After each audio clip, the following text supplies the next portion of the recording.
Welcome to our mindfulness station. Our station can bring the wisdom and mindfulness for our daily life. A wonderful greeting to my lovely audience from me. Today is the auspicious day in Tuesday, 7th September 2021. I am very excited and interested in our programs today because we have a special guest who is a knowledgeable monk, not only Western Buddhism, but also the Eastern Buddhism.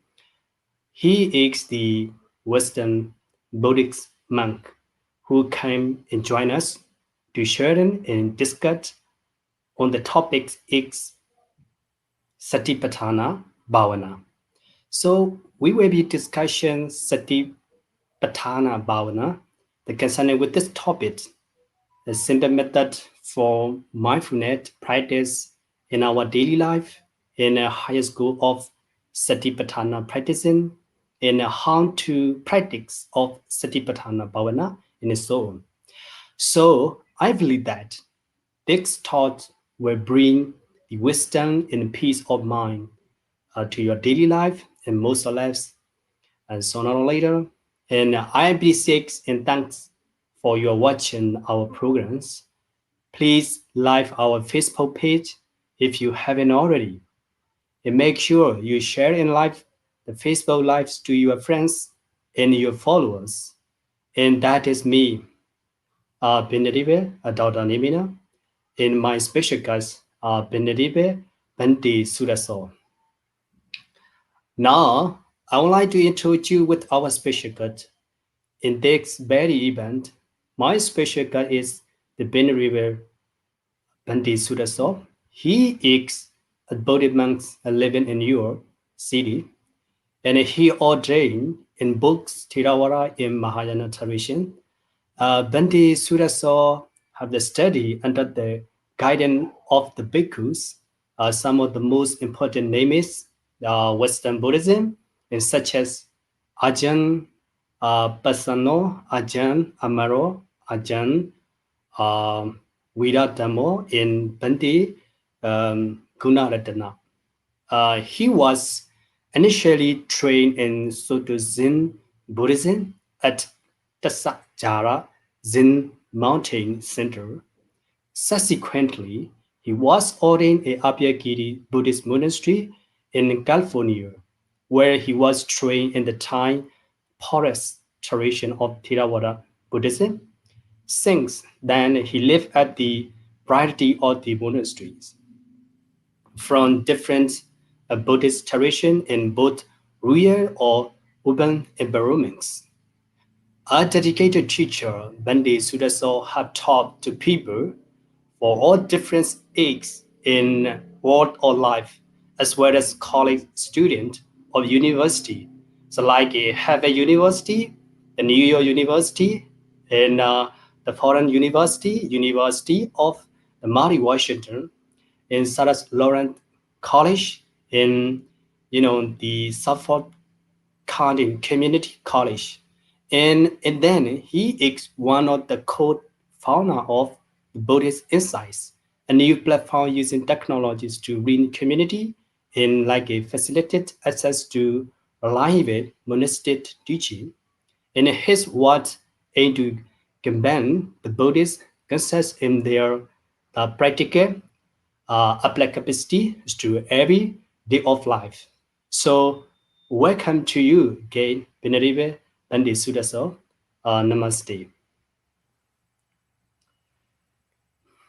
Great. Well, thank Um, you for inviting me yeah, today. It's an honor to be here. yeah. So, first of all, I'm so happy because of you here today. And thank you so much for joining us, our mindfulness station. And today, we have an interesting program. What I want to mention is about the Satipatthana Bhavana. So the mindfulness is, the necessary for everyone, the family, the company, the society, in our daily life. The mindfulness is the best things for everyone. Whatever we do, wherever we go, we should bring this one anytime. And then the mindfulness meditation practice is to overcome the suffering things to grow out our mind and body. And also, the mindfulness meditation can bring peace and happiness, not only for mental state, but also the physical state.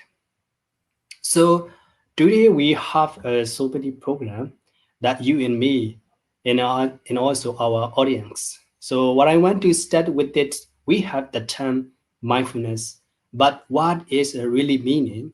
So Venerable Bhante Suddasso, could you tell us what is the meaning of Satipatthana and what is the meaning of Bhavana?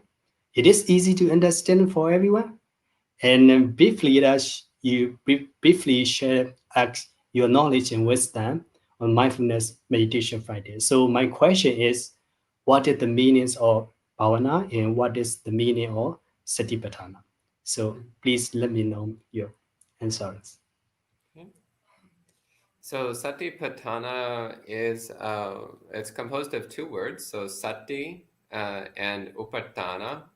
So Sati means mindfulness, and when we talk about mindfulness in Buddhism, the simplest explanation is it is a clear awareness in the present moment. So, for example, right now, as you're sitting on your cushion or on your chair, to be clearly aware of the sensations of your body. That would be one kind of sati. That's called kayagata sati, so mindfulness of the body. Um, and in satipatthana, so satipatthana is the establishing of mindfulness, the domains of mindfulness that we practice. So the domains of mindfulness are the body, the feelings, and the mind, and mental objects. So these four areas where we can practice mindfulness, practice being clearly aware of our experience. And it's trying to be clearly aware without any distortion, without any judgment, or without any interpretation, but just to directly know the experience itself. So again, like when you touch your hands together, you know the feeling of your hands touching together. You don't need to have a concept or idea. You just know what it feels like. So that's what we're trying to do with Satipatthana practice. And the word bhavana means developing or cultivating or uh, bringing into being. So bringing into being the state of mindfulness, this quality of sharp, clear, present moment attention. And in Buddhist practice, we try to always combine mindfulness with equanimity, which means a non-reactive attention. So the mind which is not disturbed by desire or aversion. And also the wisdom of knowing arising and ceasing. So in the Satipatthana Sutta, the Buddha constantly says that we should pay attention to the arising and ceasing of whatever we are mindful of. So noticing the impermanence, the constant change in whatever we're paying attention to. So there's a very brief answer to your question, Venerable. Mhm. Yeah, thank you so much. So now you answering about your the what is the satipatthana. So how to understand about the bhavana? Hmm. Yeah, so bhavana, as I mentioned, bhavana means developing or Mm, cultivating or causing to exist. And it's mm, commonly used to refer to meditation practice. But it's important to remember that meditation practice is not just sitting and walking meditation, though of course that's a very important part of it. We should try to do at least a few minutes of sitting meditation every day. So mm, formal sitting meditation, we should do at least a few minutes every day. Better is to do 2 or 3 or 4 hours every day or more. So here at my monastery, we normally do at least 2 hours of meditation a day and often a lot more than that. Um, but bhavana, it's also training our mind all day long, whatever we're doing. So, for example, maybe you're working on your computer and you notice that there's some irritation arising in your mind. You notice you're starting to get a little annoyed or disturbed. Well, then, if you notice that and you make an effort to put it down, you make an effort to let go of the irritation and to bring your mind back to calmness, then you're practicing bhavana. So even though you're not doing formal meditation practice, because you're training your mind to be more wholesome, then you're Mhm. practicing bhavana. So that's what we really mean. When we talk about bhavana, what we mean is training the mind to be more wholesome, training the mind to be more like the Buddha. That's what we mean when we say bhavana. So Satipatthana Bhavana is using the practices of mindfulness in order to train our mind to be more like the Buddha's mind. Mm. So, yeah, thank you so much about your answer. Of course, Satipatthana Bhavana is like a training of our minds. This is like the utterance by our Buddhas. So, thank you so much. Your question, your answers about that. And also, I have another question. That is, could you explain the origin or the background of Satipatthana? The briefly, maybe the question is similarly, but that is mean the basic is basically, and then we should want to know about the origin or background of the Satipatthana briefly. So can you answer us? Yes. So the practices of mindfulness come all the way from the Buddha's first teaching. So the first recorded formal teaching from the Buddha that we have is the Dhammacakkappavattana Sutta, the Mm-hmm. discourse on setting in motion the wheel of Dhamma. This isn't actually the very first teaching the Buddha gave. The Buddha gave some teachings before that to his first group of disciples, but those first teachings are not recorded. So the Dhammacakkappavattana Sutta is the first full contained Dhamma teaching that we have recorded from the Buddhist dispensation. So in this first discourse, the Buddha mentions the Noble Eightfold Path. And part of the Noble Eightfold Path is Samma Sati. So Samma Sati means right mindfulness. Mm-hmm. So this is the right from the beginning of the Buddha's teachings. He was already introducing the idea of correct mindfulness, the right way to develop mindfulness, which he defined as being the four domains of mindfulness, the four Satipatthana. So mindfulness of the body, of feelings, of the mind, and of mental objects. Then, as he continued to give Dhamma talks over the years, the Buddha went into more detail on mindfulness practice. Of course, the main discourse for this that we have is the Mahasatipatthana Sutta. So a discourse which we find a slightly longer version in the Digha Nikaya and a shorter version in the Majjhima Nikaya, which goes into Yes. much detail on how to practice Satipatthana. But also, if you look at the first teaching of the Buddha, you can recognize that even when the Buddha's not directly talking about the word mindfulness, he's still talking about the practice of mindfulness. For Mm. example, in that sutta, when he's talking about the Four Noble Truths, he's saying, for example, dukkhaṃ pariññeyaṃ. So our suffering should be completely known. Well, to completely know something is to be mindful of it. To be mindful of something is to completely know it. So right there, he's saying you should be practicing mindfulness of your own dukkha. So although in that part of the sutta, he doesn't use the word sati, he doesn't use the word mindfulness, that's still what he's talking about. He's talking about paying full attention to our own experience of suffering so that we can come to a complete understanding of it, and therefore be able to transcend it. Okay? Yeah. Thank you so much. Now, what you mentioned about this to soda, and also like one of the Damasaka Purana soda in Digha Nikaya and Majjhima Nikaya. This is they mentioned in Satipatthana soda, the long version and like a short version. What they are mentioned about the technique and to practice mindfulness meditation, and also the mindfulness Mawana is it's not just only but to practice our or to practice our yeah, this is training mind, and also to overcome the sorrows, and like to destroying our sufferings. That's me the dukkha. So what you mentioned about the answer is very the competitive, and also I appreciate your answers. Thank you so much. So and also I have another question that's concerned with that our topic. So what is the highest goal of Satipatthana practicing? That's Mhm. me. Some scholar they mention when we practice about the Satipatthana, some scholar they mention it's like a to be Sotapanna is like it. But what is the highest goal of the Satipatthana practice? How about your opinions?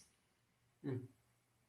Yeah, well, Satipatthana practice, first off, it's very important to remember that uh, Sati is one of the 8 parts of the Noble Eightfold Path.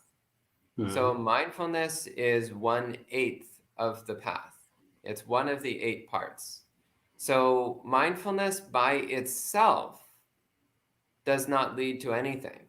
Mindfulness by itself does not lead to enlightenment. This is very important to remember. Yeah. Mindfulness only leads to enlightenment if it is combined with the other 7 steps of the Noble Eightfold Path.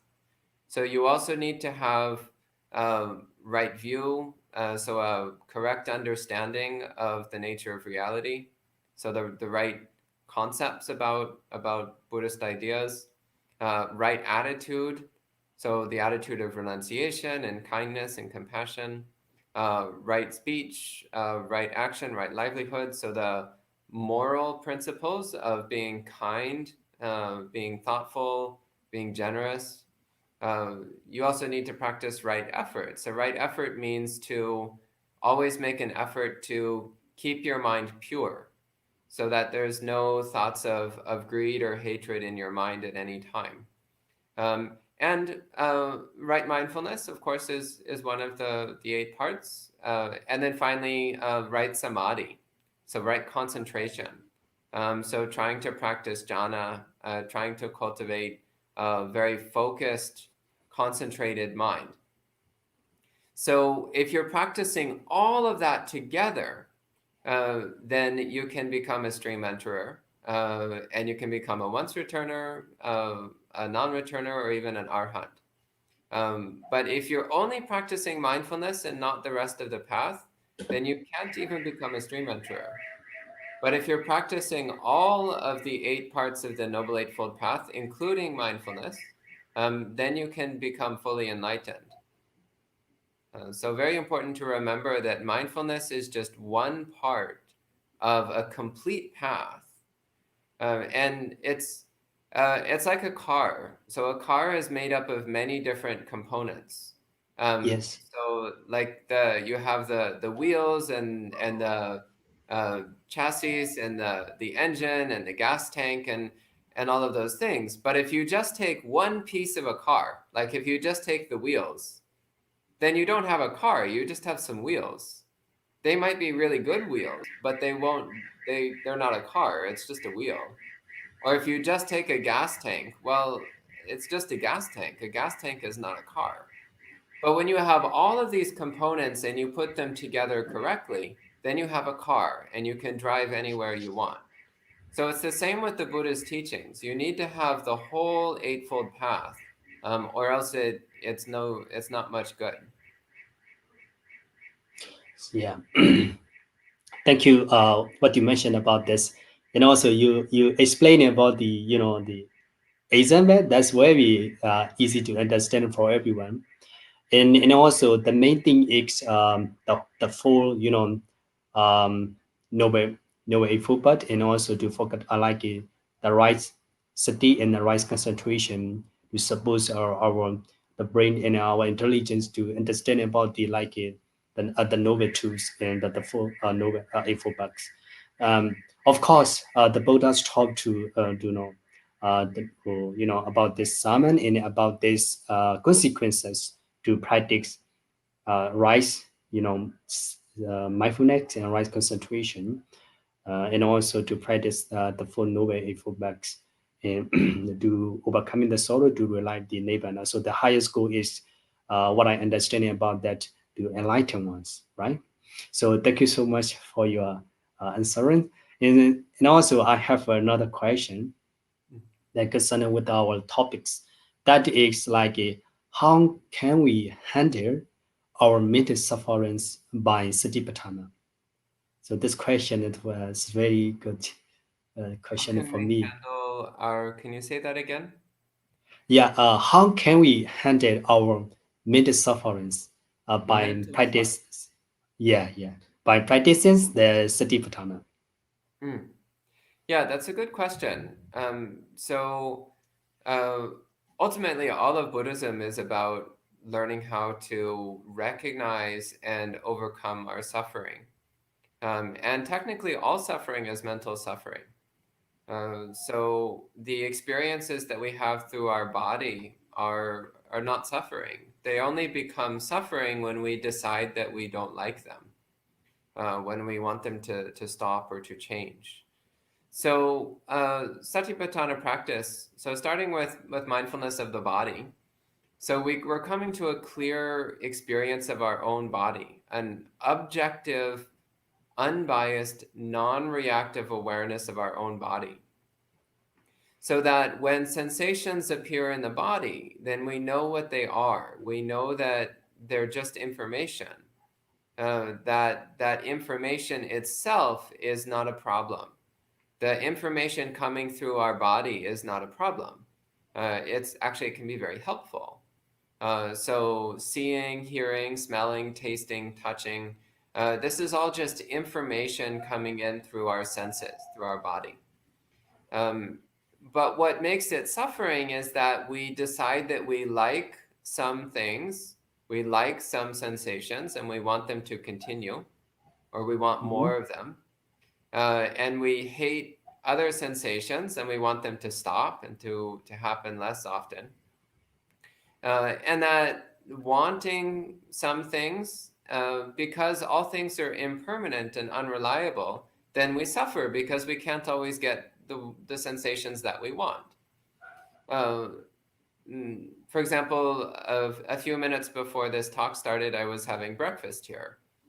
Uh, well, I may have liked what I was eating for breakfast, but I can't just eat food continuously all day long. You can only eat for a few minutes every day. If you try to just eat food nonstop all day long, you'll actually get quite sick. It's very bad for your health to do that sort of thing. So you can only eat for a few minutes every day. So if you're Mm. filled with desire for those pleasant sensations, then you will suffer because most of the time you can't have those sensations. You can only have them for a few minutes a day. Or if you're hating a sensation, for example, yesterday we had a meditation retreat here at the monastery. And one of the people was saying how he had a lot of pain. He had a lot of Mhm. pain in his body, which made it very hard to sit still. Well, the problem was not the pain. The problem was that he hated the pain. Yeah, Because he sure. hated the pain, then he was suffering a lot. But if you just recognize the pain as information, then you don't suffer. And you can sit still for as long as you want to. Like right now, I have a little bit of pain in my body, but there's no problem. There's no problem because I know that if I hate the pain, that just makes it worse. So our suffering comes from wanting things which are impermanent, and hating sensations without recognizing that they're impermanent. So, through being clearly aware of our experience and recognizing that it is impermanent, it's anicca, Mm. it's temporary, it's changing, it's unreliable, then we will stop grabbing at the pleasant things and we will stop hating the unpleasant things. And in that way, our suffering can start to end. And so this is in relationship to the body, and it's very good to start with the body because the body is relatively, it seems pretty stable. So focusing on the body can help to make the mind feel a bit more stable as well. So once we have some feeling of stability through practicing mindfulness of the body, then we can start practicing with the more difficult part of Satipatthana, which is mindfulness of the mind. So mindfulness of the mind is to be clearly aware of our emotions, to be clearly aware of the feeling of our mind in each moment. And just as we can observe the feeling of our body and to observe those feelings without reacting to them, without being disturbed by them or controlled by them, in the same way we can observe our emotions and we can observe our thoughts and we can observe our perceptions. We can observe our memories. We can observe the feeling of our mind without being disturbed by it, without reacting to it, without being controlled by it. We can see the feelings in our mind as being external objects, as being not me, not mine, not who I am.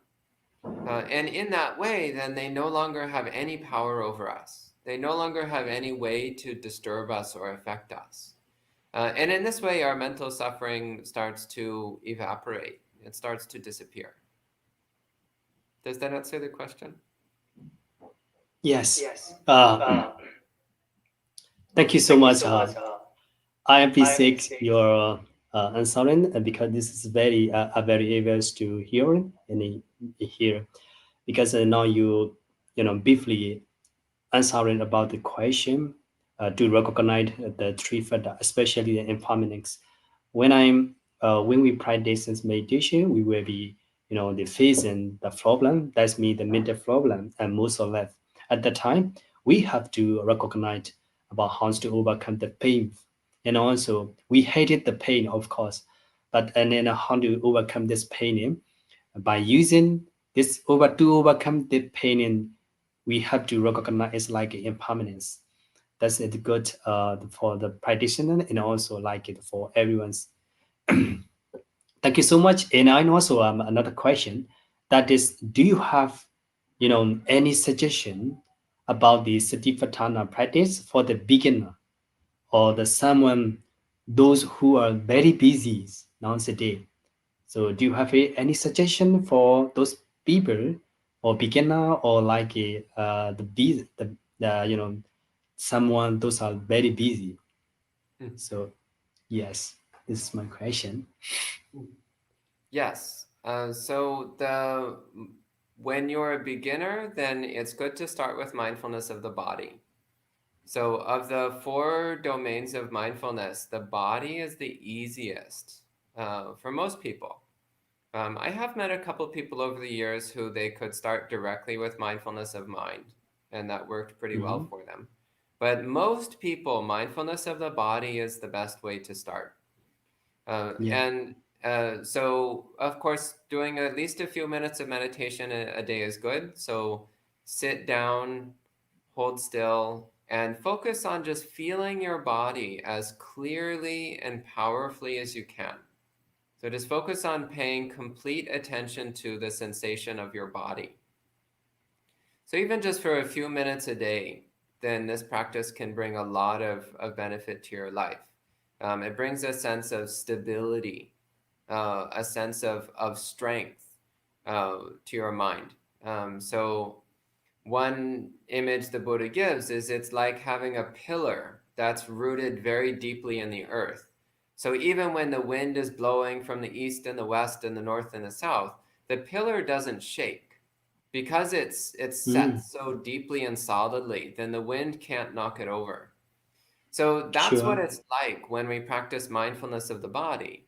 When we practice mindfulness of the body, that gives our mind this very deep, powerful foundation so that we can't be knocked around by the things that happen to us.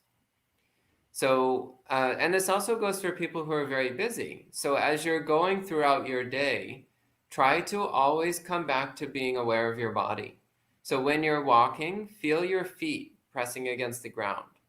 When you're sitting in a chair, feel your body pressing against the chair. If you're typing on your computer, well, then feel your fingers pressing against the keys. If you're talking, pay attention to your lips and your mouth as you're talking. Notice all the sensations in the area of your mouth. There's a lot of sensations here, which usually we're so distracted by the conversation that we forget about our bodies. But if you come back to the feeling of your mouth, you'll realize there's a lot of sensation here. And that helps to keep us grounded. It helps to keep us stable. So mindfulness of the body. Again, this should be accompanied by equanimity. So equanimity means non-reactive awareness. It's when you're paying close attention to your experience, but you're not reacting. So practicing mindfulness and equanimity all day long, always paying close attention to your body, whatever you're doing, and trying to keep a calm mind, a mind that doesn't react to anything that you're experiencing. And also it helps throughout your day to take short breaks, could even be as short as 15 or 20 seconds. Short breaks where you just stop doing everything and just hold still and focus on your body. So even if you're sitting at your desk and you're looking at your computer, then you can just stop for, again, maybe 20 seconds. Just stop, hold still, and focus on your body. And then after 20 seconds or so, get back to work. But as you go back to work, start a little on the slow side and try to maintain mindfulness of your body as you're working. So do this several times throughout your day. And then when you have longer breaks, so maybe during your lunch break, maybe take several minutes and sit down and do some mindfulness of the body meditation. Holding your mind still within your body for several minutes. Before I was a monk, which was a long time ago, I've been a monk since I was 20. But before I was a monk, there was a short period of time when I was working and I had a job and ordinary layperson life. And during my lunch break, I would meditate for 45 minutes. So instead of spending an hour having lunch and chatting and checking Facebook or whatever, instead I would meditate for 45 minutes and then have a very, very quick lunch, and then I would go back to work. And I found this incredibly useful. So I'd meditate in the morning after I woke up, then I would meditate during my lunch break, and then I would meditate again in the evening. And in that way, I was able to get in a lot of meditation practice, even though I was working a full-time job and I had other activities I was doing. So if you make practicing meditation a priority, then you can make time for it.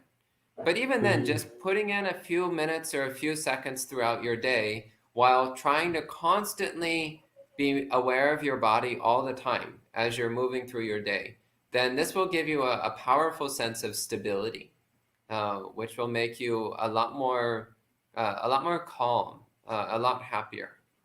Okay? Yeah, thank you so much. I got it to your point because you completely answering about this the question. That's mean the who are so busy in their daily life, and for beginner how to practice the mindfulness, the method and techniques. Whatever they are so busy, we can you can make the time frame, and also we should practice meditation as well, so we can in our daily life. So thank you so much, and also your experience is very wonderful. Before you're coming about the Buddhist man, and now you even though you lunch the time, you can practice. You have to practice about the meditation. That's good for you. So I have another question. That is, how can we practice Satipatthana Bhavana in daily life? Maybe my question is a little bit similar, but this is how to practice Satipatthana in our daily life. This is a for normal person, but the previous question is like a beginner and so many pieces for persons. So this Mhm. is my question. Yeah, so again, this is similar to what I was saying previously. Yeah, So yeah. it's important to maintain mindfulness of the body all day long. So practicing Satipatthana in daily life means to constantly maintain uh, objective awareness of your own experience. So what I Mm-hmm. mean by this is that normally we live life in a first person perspective. So we see through these eyes and we think, I am seeing, I am thinking, I am feeling, I am doing this, this is me, this is mine. That's our normal attitude. So this is a subjective experience, a first person perspective. So try to see your life through a third person perspective. So watching your life as though it was somebody else, watching your Mm-hmm. body as though it was somebody else's body, watching your mind as though it was somebody else's mind. And this is a very powerful practice because then we start to see how silly the things we get caught up in are.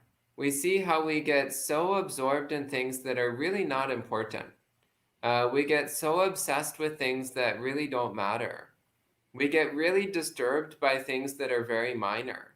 We get really upset about things which really aren't important.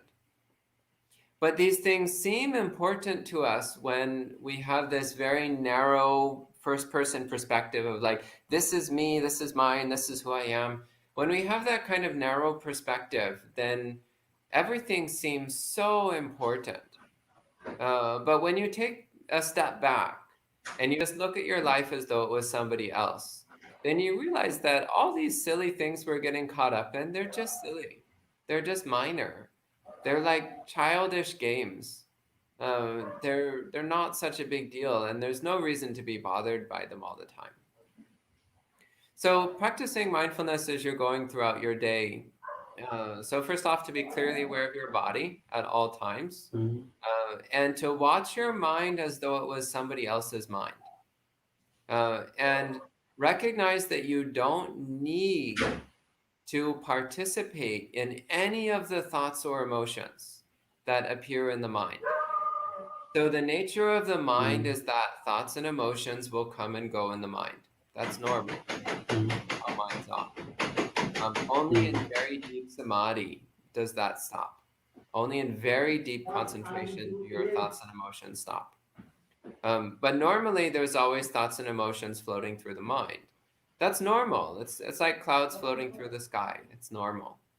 So our practice is to be aware of those thoughts and emotions, but not disturbed by them and not to participate in them. So you just let them float through the mind, Mm-hmm. but not be bothered by them. So normally what happens is a thought comes into our mind and we turn towards it and we're like, oh, hello, oh, this is me. This is who I am. And we start playing with that thought and getting involved in it and holding on to it and like, this is me, this is me, this is me. And then that creates a lot of suffering for ourselves and we get very distracted and Sure. disturbed. Instead, you want to just notice. So the thought comes into the mind, and we're just like, okay, I see it, but I really don't care. And the thought goes out of our mind. And that's that. And then another thought comes into the mind, and we're like, okay, I see that one too, but I don't really care. And it goes out of the mind. So if we Mm-hmm. practice in this way, then we start to realize that we always have the ability to be clearly aware and completely happy, no matter what's going on. So this is what I recommend for practicing it in everyday life is try to have this impersonal, objective, third person perspective on your own thoughts and emotions. Again, as though it was somebody else's mind. And try not to get wrapped up in anything that floats through the mind. Don't get involved in anything that goes through your mind. Okay? Mm-hmm. Yeah, it's a good question. I received your answer and you sharing your experience about our audience and then with me. So I have the last question for me. but not from the peaceful light. Maybe the audience also, they also have like some other question. But for me, I have this is the last question. My question is how to overcome, the mental sufferings in the COVID-19 pandemic, because announced we face this mental suffering when we have like a positive or like a, the new case and the COVID-19, that some of people they are shaking and also they're so afraid and also they cannot concentrate their daily life. So how should we do and how should we practice during the COVID-19 pandemics, and when we have like a positive or like a somewhat new case, how can we stay and how we can practice our mind? Yeah, that's a very relevant question. So we've been dealing with this pandemic for uh, somewhere around 200 billion lifetimes. So we think it's been about 2 years, but actually that's not true. We've been dealing with pandemics since beginningless time. So Mhm. pandemic is just a natural part of samsara. It's always been happening. So right now it's worse than usual. That's true. It's pretty bad these days. But it's nothing new. This has been going on forever, literally forever. So the nature of human life is that we are prone to sickness. And the nature of global society is that there can be global disasters. The nature of human civilization is that things can go wrong. This is just what it is to be human. What it is to be human is to constantly be facing challenging, difficult conditions, to constantly be facing disasters, to constantly be facing uncertainty. This is nothing new. All of human history, if you read through human history is just one disaster after another. Mhm. Terrible wars, famines, floods, fires, plagues. It's just one disaster after another. That's just what it is to be human. And yet, people persist. They keep trying to make things work. They keep trying to survive and to keep their friends and family going and trying to build good societies where everybody helps each other and looks after each other and supports each other and cares about each other. We keep trying. And it's good that we're trying, but it's also important for us to remember that it is natural for there to be pandemics. It is natural for there to be disasters. It is natural for there to be sickness and death. This is the normal state of the world. So there's a reason why. Uh, so, for example, a lot of people have commented like, "Oh, it seems like the monks aren't so bothered by this pandemic," and it's like, well, that's because every day we tell ourselves, "I am of the nature to get sick. I am not exempt from sickness. I'm of the nature to decay. I'm not exempt from decay. I'm of the nature to die. I am not exempt from dying." The Buddha said we should constantly tell ourselves these things every day. And the Buddha also said we should always tell ourselves that everything that I love will be lost to me. We should tell ourselves this every day. And we should also tell ourselves that whatever karma we make, whatever choices we make, whether good or bad, we will experience those choices in the future. They will come back to us. So these 5 reflections then give us the strength of mind to look at the pandemic and realize, first off, this is normal. This is not unusual. This is not weird. This is totally normal. And even when people we love are getting sick or people we love are dying, that's also normal. Even when we're losing things that we love, like our favorite restaurant closes down because it runs out of business, can't operate during the pandemic.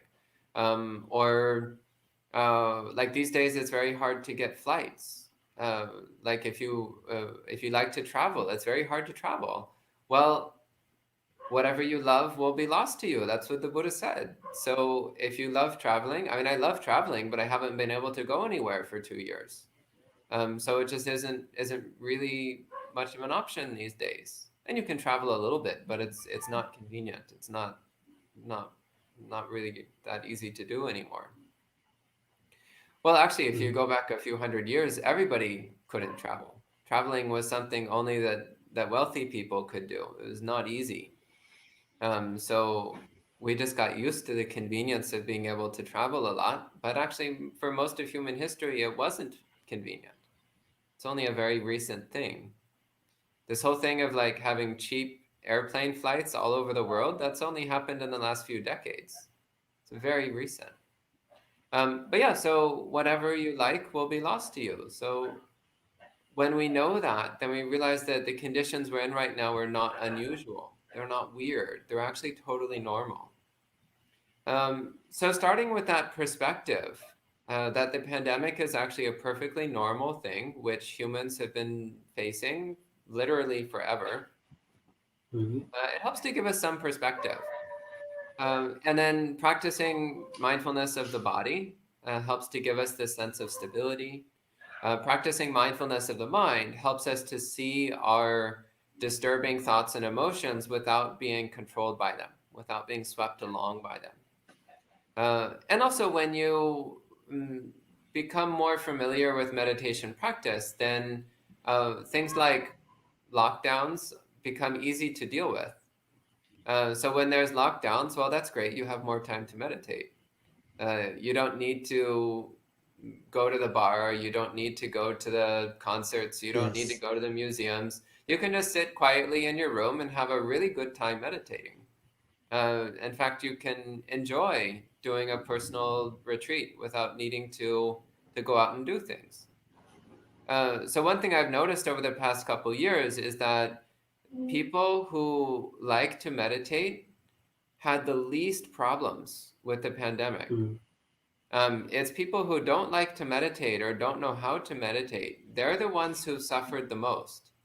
But people who know how to meditate and like to meditate, they're doing fine. They're just like, mm, oh, I can't go anywhere. Okay, I'll just go to my room and meditate. That's easy. No problem. So weeks, months, years, you can just keep practicing your internal happiness, your internal peace. And yes, someday the pandemic will end temporarily, maybe. But remember that this is just a part of samsara. You can mm. never escape sickness except by attaining enlightenment. There's no other way. So, the other thing with the pandemic is that it reminds us of the importance of our Buddhist practice. There is no safety in samsara, nowhere. There is no safe place anywhere in this world, and there Mm. never will be. The Good. only Right. safety is Of found in course. developing our own mind so that we can become enlightened. That's the only true safety. So this pandemic reminds us, it reminds us of the importance of our practice because our practice is the only way that we can reach true safety and true happiness and true peace of mind. Okay? Okay.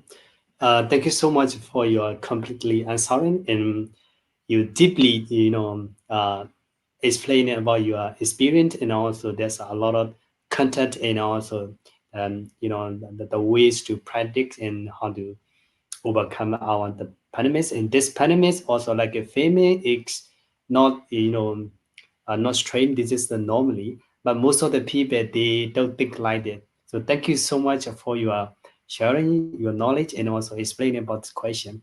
So I just want to wait in about the Facebook Live question. So unfortunately, I didn't see any question here now. So any question here? Yes, I see now the question. The question is from our audience, the Bhikkhu in the series. His question is, we know that the practice of Satipatthana is equated with Vipassana meditation, but I would like to notice it relevant to Samatha meditation. How, please? Mm. So please, Bhante. Yeah. Yes, this is a good question. So the truth is that Satipatthana practice includes both samatha and vipassana. So mindfulness of the body, for example, if you're focusing on your body with a still mind, an alert mind, a peaceful mind, then you can enter jhana. You can enter very deep states of concentration. And this is my usual daily practice, is practicing samadhi through mindfulness of the body.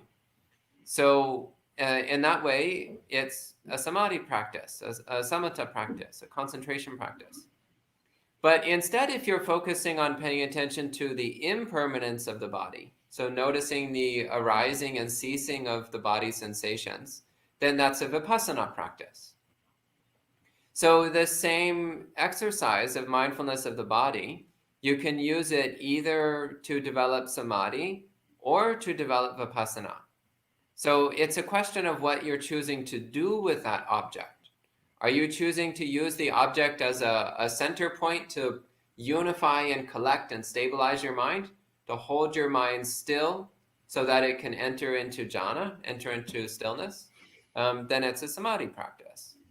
But if you're using your body as a place to observe anicca, to observe the constant change of all things, then it's an insight practice, a wisdom practice, a vipassana practice. And the same goes with the other three domains of mindfulness.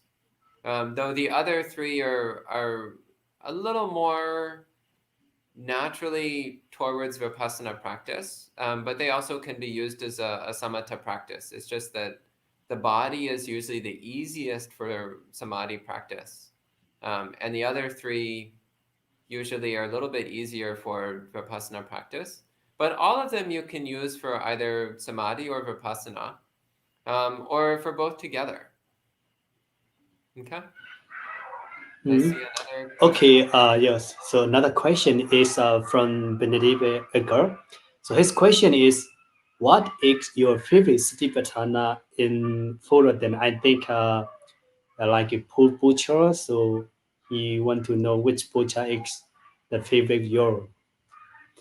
Yeah, well, of the four, so the four are body, feeling, mind, and mental objects.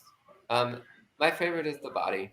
I really like to do mindfulness of the body. Mm, I find mindfulness of the body is a very peaceful practice. It makes the mind very calm. It makes the mind very stable. mm, And it's something which is very easy to do all day long without getting distracted. So I like mindfulness of the body, and also mindfulness of the body when you want to do samadhi practice. It's very easy to do samadhi. And when you want to do vipassana mhm, practice, as I said, you can pay attention to impermanence, and it becomes a vipassana practice. So mindfulness of the body, I like it for these reasons. It's very peaceful, very soothing, very mhm, calming. You can do it all day long, no matter what activities you're doing, and it's versatile. You can use it either for samadhi or for vipassana. So for all these reasons, I like mindfulness of the body the best. mm. Thank you so much. So, and we have a next question. This is from Myanmar, and also, but I don't know what is name. So, his question is, what is mindfulness meditation for use by your method? Hmm. So that's yeah. It depends on how young they are. So if somebody is a teenager, then you can just teach them the same as you teach adults. So Mm, as long as somebody is at least maybe 12 or 13 years old, usually they're mature enough that you can teach them the same way you teach adults, and they'll understand. When children are very young, it's more difficult to teach advanced meditation practices. But mm, often you can teach very simple things like having them do mindfulness of breathing for a few seconds. Simple exercises like counting the breath can be effective. Again, not for long, usually only for 1 minute or maybe 2 minutes or something. So it has to be very short. Um, and or doing other activities So things that involve moving the body, walking meditation is often something that is easier for young people to understand.